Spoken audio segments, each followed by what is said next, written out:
Welcome back to RTV health. నేను మీ కౌసల్య. మనం జనరల్గా ఈ పీరియడ్స్ వచ్చినప్పుడు క్రాంప్స్ అనేవి జనరల్గా వస్తూనే ఉంటాయి. ఆ టైంలో మనం టాబ్లెట్స్ యూజ్ చేస్తూ ఉంటాం, పెయిన్ కిల్లర్స్ యూజ్ చేస్తూ ఉంటాం. సో ఇప్పుడు ఆ పెయిన్ కిల్లర్ ఏదైతే మనం యూజ్ చేస్తూ ఉంటామో మెఫ్తాల్ టాబ్లెట్ యొక్క సైడ్ ఎఫెక్ట్స్ గురించి గవర్నమెంట్ ఒక సేఫ్టీ అలర్ట్ని జారీ చేసింది. అయితే ఇప్పుడు దాని గురించి ఒక 2-3 డేస్ నుంచి మనం అందరం మాట్లాడుకుంటూ ఉంటున్నాం. బేసిక్గా మెఫ్తాల్ టాబ్లెట్ ఏ విధంగా పనిచేస్తుంది, దాని సైడ్ ఎఫెక్ట్స్ ఏ విధంగా ఉంటాయనేది మనం ఈరోజు తెలుసుకుందాం. ఈరోజు మనం కేర్ హాస్పిటల్లో ఉన్నాం. ఈరోజు మనతో పాటు ఉన్నారు డాక్టర్ రజనీ గారు. ఆవిడ ప్రముఖ గైనకాలజిస్ట్. ఆవిడతో మాట్లాడి మనం ఇవన్నీ తెలుసుకుందాం. నమస్తే మ్యామ్. నమస్తే అండి మ్యామ్, గత ఒక 2-3 డేస్ నుంచి మనం తరచుగా వింటూ ఉన్నాం మెఫ్తాల్ టాబ్లెట్ సైడ్ ఎఫెక్ట్స్ చాలా ఎక్కువగా ఉంటాయని. బేసిక్గా మెఫ్తాల్ టాబ్లెట్ ఏ టైంలో యూజ్ చేస్తారు, దాని సైడ్ ఎఫెక్ట్స్ ఏ విధంగా ఉంటాయి? మెఫ్టల్ స్పాజ్ అనే ట్యాబ్లెట్ మనకు కామన్గా ఫార్మసీస్లో అవైలబుల్ ఉంది. అంటే చాలామంది మన పేషెంట్స్ కూడా జనరల్ పబ్లిక్ కూడా డోలో ట్యాబ్లెట్ ఎలా తెలుస్తుందో అలాగే మెఫ్టల్ స్పాజ్ కూడా చాలా కామన్గా వాళ్ళకి కడుపు నొప్పి రాగానే ఇమీడియట్గా మనకి మెడికల్ షాప్కి వెళ్ళేసి మెఫ్టల్ స్పాజ్ తీసుకొని వేసుకుంటూ ఉంటారు. యాక్చువల్లీ మెఫ్టల్ స్పాజ్లో ఏంటంటే 2 రకాల మెడికేషన్ కాంబినేషన్ ఉంటుంది, మెఫెనమిక్ యాసిడ్ అండ్ డైసైక్లోమిన్ అనేది. ఇదేంటంటే non steroidal anti inflammatory drug. అంటే మనకు పెయిన్ అంటే నొప్పి కలిగినప్పుడు దానికి రిలీఫ్ కోసం మజిల్ రిలాక్సెంట్ లాగా ఇది వర్క్ చేస్తుంది. కామన్గా ఆడవాళ్ళలో ఏంటంటే పీరియడ్స్ టైంలో పెయిన్ ఎక్కువ మోతాదులో ఉన్నప్పుడు డిస్మోనరీ అంటాం. ఆ కండిషన్స్లో ఈ మెఫ్టాల్ స్పాజ్ అనేది తీసుకోవడం అనేది జరుగుతుంటుంది. ఇదే కాకుండా వేరే ప్రాబ్లమ్స్ లైక్ రుమటైడ్ ఆర్థరైటిస్ కానీ, బోన్ పెయిన్ కానీ, డెంటల్ పెయిన్స్ కానీ, జాయింట్ పెయిన్స్ కానీ ఉన్నప్పుడు మనం ఈ mefenamic acid Meftal spouse combination ఇస్తూ ఉంటాము. ఇదే కాకుండా కిడ్స్లో కూడా కొన్ని సిరప్స్లో పారాసిటమాల్తో పాటు మెఫ్టాల్ కూడా కాంబినేషన్ డ్రగ్ లాగా ఇవ్వడం అనేది జరుగుతూ ఉంది. సో ఎన్నో రోజుల నుంచి ఎన్నో ఇయర్స్ నుంచి ఈ మెఫ్టాల్ స్పాజ్ అనేది కామన్గా మనము అవైలబుల్ డ్రగ్ చాలామంది వాడుతున్నారు కూడా. సో కానీ రీసెంట్గా ఇది కంపెనీస్ ఇది అలర్ట్ అనేది జారీ చేశారు. సో దీంట్లో ఎందుకు ఇలా వీళ్ళు దీన్ని బ్యాన్ చేయడం అంటే సేఫ్టీ అలర్ట్ కంప్లీట్గా బ్యాన్ చేయలేదు, సేఫ్టీ అలర్ట్ని పంపించారు. సో ఎందువలన అంటే వాళ్ళు కొన్ని అడ్వైజరీ ప్యానల్స్ ద్వారా తెలుసుకున్నది ఏంటంటే ఈ mefenamic acid combination Meftal spouse use చేయడం వల్ల డ్రెస్ సిండ్రోమ్ అనే ఒక కాంప్లికేషన్స్ రావడం అనేది గమనించబడింది. దీంట్లో ఏంటంటే ఈ మెఫ్టాల్ స్పాజ్ ట్యాబ్లెట్ అనేది ఎక్కువ మోతాదులో ఎక్కువ రోజులు అంటే 2 నుంచి 8 వారాలకు లేకపోతే ఎలా పడితే అలా వాడడము ఎక్కువగా అంటే డాక్టర్ సలహా తీసుకోకుండా వాళ్ళు ఇష్టం వచ్చినట్టు వాళ్ళు వాడడం వల్ల లాంగ్ టర్మ్ యూసేజ్ వల్ల ఇలాంటి ప్రాబ్లమ్స్ రావడం అనేది మనం చూస్తుంటాం.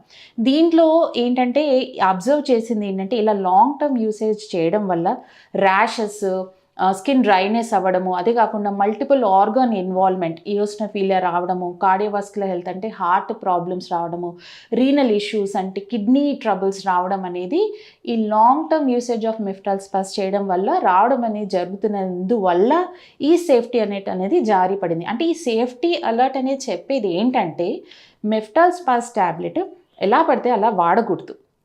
మీకు ఒకవేళ ప్రాబ్లం ఉంది అంటే డాక్టర్ గారిని సంప్రదించి ఆ ప్రాబ్లంకి అసలు ఈ మెఫ్టాల్ స్పాజ్ అనే ట్యాబ్లెట్ అవసరం ఉందా లేదా అని మీ డాక్టర్ గారు మీ ప్రాబ్లంని బట్టి నిర్ధారించి వాళ్ళు ఒకవేళ ప్రిస్క్రైబ్ చేస్తే మాత్రమే ఈ మెఫ్టాల్ స్పాజ్ ట్యాబ్లెట్ అనేది వాడాలి. అంతేగాని మీ సొంతగా మీరు వెళ్ళి మెడికల్ షాప్స్లో కానీ ఎలా పడితే అలా మెడిసిన్ తీసుకొని ట్యాబ్లెట్ అనేది వాడకూడదు. ఓన్లీ డాక్టర్ పర్యవేక్షణలో మీకు అవసరమైతే మీకు రియల్లీ రిక్వైర్డ్ అనుకొని మీ డాక్టర్ గారు సజెస్ట్ చేస్తే మాత్రమే ఈ ట్యాబ్లెట్ అనేది వాడాలి. ఓవర్ ద కౌంటర్ డ్రగ్స్ చాలా అవైలబుల్ ఉన్నాయి మనకి ఇండియాలో ఫార్మసీస్లో. సో ఏంటంటే ఎక్కువ మోతాదులో ఎక్కువ రోజులు యూజ్ చేయడం వల్ల ఈ కాంప్లికేషన్స్ అనేది మెఫ్టాల్ స్పాజ్ వల్ల మనం చూస్తుంటాం. మ్యామ్, ఇప్పుడు ఎవరైతే ఆల్రెడీ మెఫ్తాల్ టాబ్లెట్ యూజ్ చేస్తూ ఉంటారు, చాలామంది పెయిన్ ఎక్కువగా రావడం వల్ల ఎవ్రీ మంత్ వాళ్ళకి ఇది అలవాటు అయిపోయి ఉంటుంది.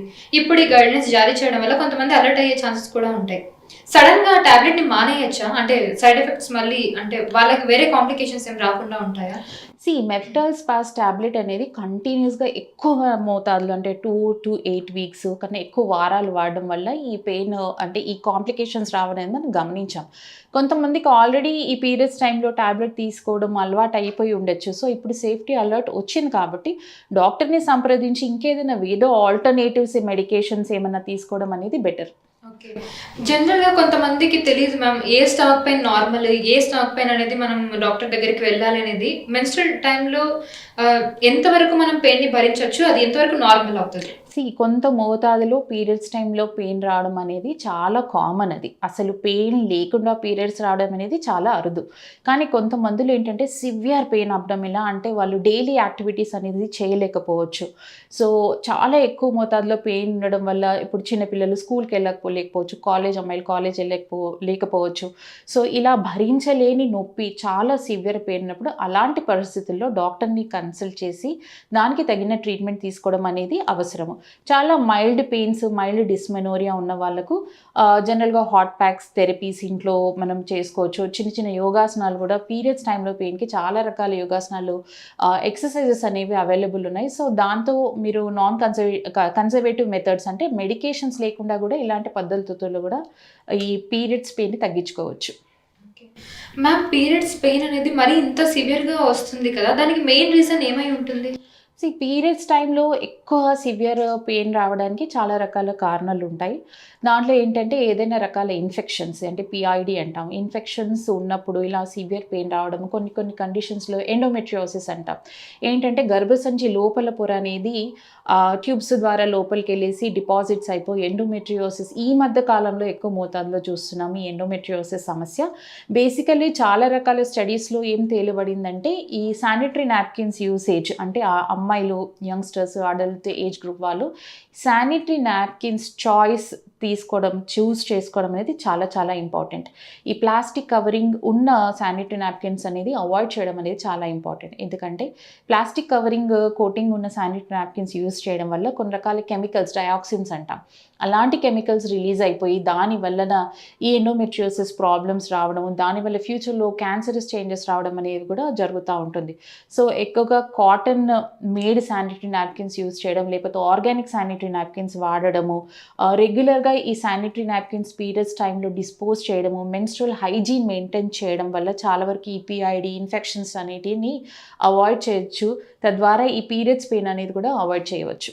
ఓకే మ్యామ్, ఎవరిలో అయితే పీరియడ్స్ పెయిన్ ఎక్కువ సివియర్గా ఉండి ఎక్కువ హెవీ బ్లీడింగ్ ఉంటుందో or they prone to cancers? Periods problem ఎక్కువ బ్లీడింగ్ అవ్వడము అనేది చాలా రీజన్స్ ఉంటాయి దానికి. దాంట్లో ఇన్ఫెక్షన్స్ ఉండొచ్చు, పిఐడి ఉండొచ్చు, లేకపోతే ఫైబ్రాయిడ్ గడ్డలా ఉండొచ్చు, లేకపోతే మనము ఓవులేషన్ ప్రాబ్లమ్స్ ఉండొచ్చు. అంటే దాంట్లో చాలా రకాల కారణాలు ఉంటాయి. సో యంగ్ ఏజ్ గ్రూప్లో అయితే మాలిగ్నెన్సీస్, క్యాన్సర్స్ అనేది చాలా అన్కామన్. కానీ ఒక సర్టెన్ పీరియడ్ తర్వాత, అంటే 45-50 ఇయర్స్ ఏజ్ గ్రూప్లో, ఆ ఏజ్ గ్రూప్లో హెవీ మెన్స్ట్రువల్ బ్లీడింగ్, అంటే చాలా ఎక్కువ బ్లీడింగ్ అవుతుంది, ఫ్రీక్వెంట్గా ఇలా పాలిమెనోరియా అంటాం, ఎక్కువ బ్లీడింగ్ అవ్వడము, ఎక్కువ నెంబర్ ఆఫ్ ప్యాడ్స్ యూజ్ చేయడము. సో అలాంటి ఏజ్ గ్రూప్లో ఛాన్సెస్ ఆఫ్ మాలిగ్నెన్సీస్ ఉంటాయి. కాబట్టి మీరు ప్రాపర్గా ఎవాల్యుయేట్ చేసుకోవడము, అల్ట్రాసౌండ్ స్కాన్స్ చేసుకోవడము, ఎందువల్ల ఇలాంటి బ్లీడింగ్ అవుతుంది చెక్ చేసుకోవడము. అది కాకుండా ఒక్కొక్కసారి కొంతమందికి మనం ఎండోమెట్రియల్ బయాప్సీ కూడా అడ్వైస్ చేయడం అనేది జరుగుతుంది. అంటే దేని వల్ల, హార్మోనల్ ఇంబ్యాలెన్స్ వల్ల అవుతుందా, క్యాన్సరస్ చేంజెస్ వల్ల అవుతుందా. సో ఇవన్నీ ఎవాల్యుయేట్ చేసుకొని దానికి తగిన ట్రీట్మెంట్ తీసుకోవడం అనేది అవసరం. Okay ma'am, thank you so much. Thank you. చూసారు కదా, అసలు చాలా ఇన్ఫర్మేషన్ ఇచ్చారు మ్యామ్ మనకు. సో బేసిక్గా అసలు మెఫ్టాల్ ఏ విధంగా పనిచేస్తుంది, దాని సైడ్ ఎఫెక్ట్స్ ఏ విధంగా ఉంటాయనేది మనం చెప్పారు కదా. సో ఇది వాటి మన వీడియో.